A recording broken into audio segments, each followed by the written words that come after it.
एक अनसुना रहस्य विभीषण ही नहीं रावण की पत्नी मंदोदरी ने भी बताया था रावण के वध का। यह राज देखे व्यास की कलम से। हम बचपन से ही अपने बुजुर्गों या माता पिता से रामायण की कथा सुनते आए हैं तथा आज तक हमें सिर्फ यही पता है कि रावण की मृत्यु की वजह उसका भाई विभीषण था। विभीषण ने ही श्री राम को अपने भाई रावण के मृत्यु का रहस्य बताया था, परंतु वास्तविकता में तो यह बहुत कम लोग ही जानते हैं कि यह कहानी की आधी हकीकत है, क्योंकि कहानी का आधा भाग रावण की पत्नी मंदोदरी से जुड़ा है।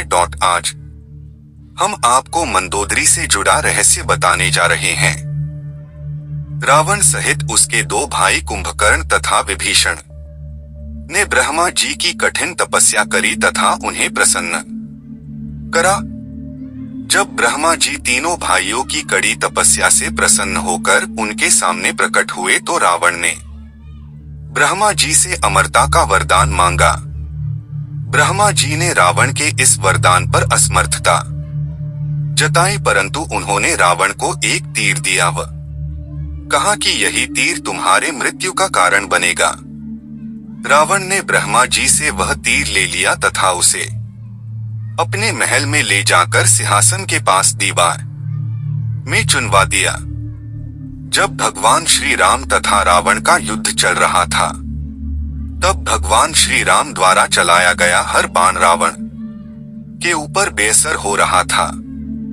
रावण का सर जैसे ही श्री राम अपने तीरों से काटते तो रावण का एक नया सर स्वयं ही उत्पन्न हो जाता।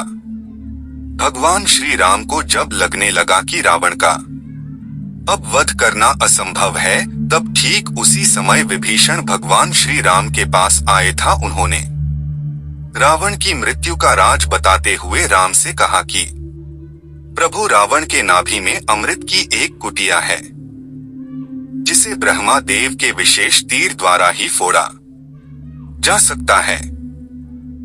विभीषण ने राम जी को बताया कि उस विशेष तीर के द्वारा ही रावण का वध किया जा सकता है, अन्यथा कोई भी अस्त्र उसका वध नहीं कर सकता है।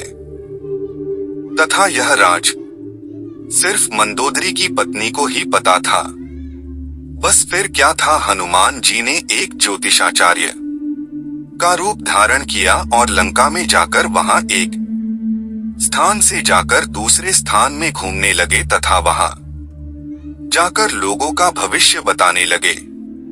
कुछ ही समय में हनुमान रूपी ज्योतिष की खबर पूरे लंका में फैल गई। उस ज्योतिष की खबर रावण की पत्नी मंदोदरी तक पहुंची तथा मंदोदरी ने उनकी विशेषता जान उत्सुकतावश उन्हें अपने महल में बुलवा लिया।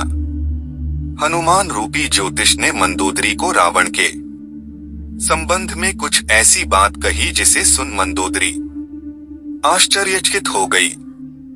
बातों ही बातों में हनुमान जी मंदोदरी को रावण के संबंध उसे ब्रह्मा जी से वरदान के रूप में प्राप्त तीर के बारे में बतलाया।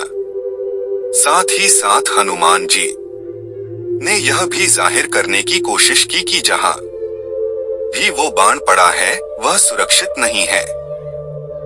हनुमान जी चाहते थे कि मंदोदरी उन्हें किसी भी तरह उस बाण का स्थान बता दे। मंदोदरी पहले तो ज्योतिषाचार्य को आश्वस्त करने की कोशिश करती रही कि वो बाण सुरक्षित है, लेकिन हनुमान जी की वाक्पटुता की वजह से मंदोदरी बोल ही पड़ी कि वह बाण रावण के सिंहासन के सबसे नजदीक स्थित स्तंभ के भीतर चुनवाया गया है। यह सुनते ही हनुमान जी ने अपना असली स्वरूप धारण कर लिया और जल्द ही वह बाण लेकर श्री राम को के पास पहुंच गए। राम ने उसी बाण से फिर रावण की नाभि पर वार किया। इस तरह रावण का अंत हुआ। एक कथा में राजा रघु के समय में उन्होंने कहा था कि पूर्वजों का यह बाण है, जब भी राम हमारे कुल में जन्म लेंगे तो वो रावण का वध करेगा। कथा विस्तार के कारण बस यही तक। और बाबा ने लिखा भी है कि मारे सर 31 मानस, यानी विभीषण को निमित्त बनाकर 31 बाण मारे, यानी वो बाण जो राजा रघु द्वारा रखा गया था। शंका समाधान, भगवान राम ने गुरु को निमित्त बनाकर ताड़का का भी वध किया था। कहने का मतलब कोई कारण बनाकर ही प्रभु कार्य करते हैं। उन्होंने मर्यादा के बाहर कोई निर्णय नहीं लिया। जय श्री राम।